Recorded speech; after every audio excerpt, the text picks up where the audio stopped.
There are a lot of things that one can know about The Breakfast Club without having seen it, and there are a lot of things that are also left to your imagination.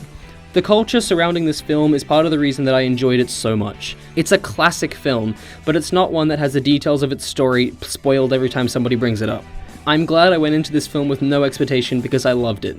Based on the things I knew before the film, it could have been amazing or it could have been a teen movie disaster, and it's definitely the former.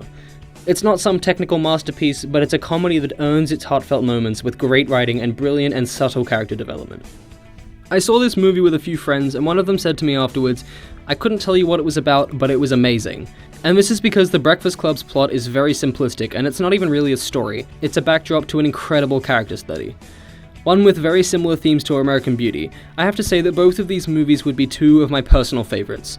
American Beauty is much more plot-heavy, what with Lester's journey of self-realization and saying fuck it to the world, but Lester's personal journey is definitely something that can be seen in this film.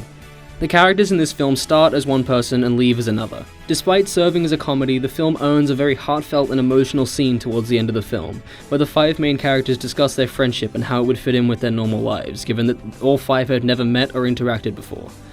It's a scene in which many of them find something new about themselves and about each other, and it changes their outlook on not only themselves but the relationships that they have with other people. Furthermore, they begin to question the image that they present to other people, as well as how and why they build this image. It's a huge scene and one in which I almost cried, but it's also an incredibly grounded scene that remains true to the attitudes of the characters that have been presented in the film so far. If you ask any of my friends what I think of these kinds of scenes in comedies, they'd probably tell you that I dislike them intensely and mutter something about tone changes. My stance on this seems unjustified a lot of the time because it's rare that a change in tone is well handled, and I seem to hold the opinion without any basis. But The Breakfast Club nails it, and it's all to do with the way it uses characters to achieve this change in tone. In many comedies, my issue with trying to make things emotional is that it feels too forced. Like, the film thinks it's done a lot to make me care when the only thing that's happened is jokes that have no impact on the characters. The difference in The Breakfast Club is that most of the comedy is at another character's expense, and the reaction and impact on the character on the butt of the joke is always shown. This accomplishes two things. It taught me about the characters and their values, and also the relationships that different characters have, how each of them perceives the others. It also creates a believable situation for the characters to defend themselves with personal revelations and details. It makes the exposition very easy to swallow and very natural. Phrasing character insights as a conversation and under the guise of comedy made it very easy for me to care about each character without noticing it. Aiding this, obviously, was a cast with no weak points. A few weaker lines, but nothing major and nothing scene-ruining. Praise be to all 7 actors. Although, as I mentioned, not a technical masterpiece, The Breakfast Club does have its higher points, like editing.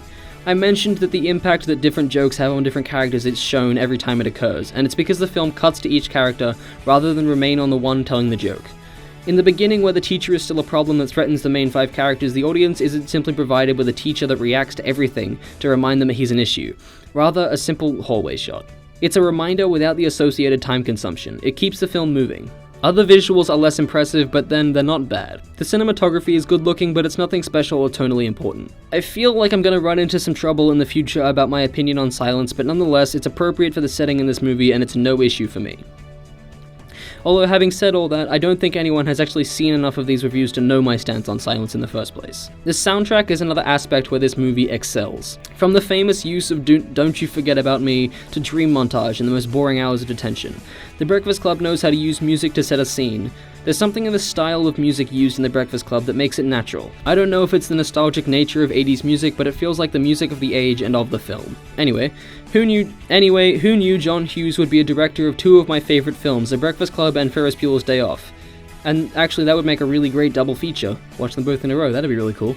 But nonetheless, The Breakfast Club is amazing and well worth its time. 9 out of 10.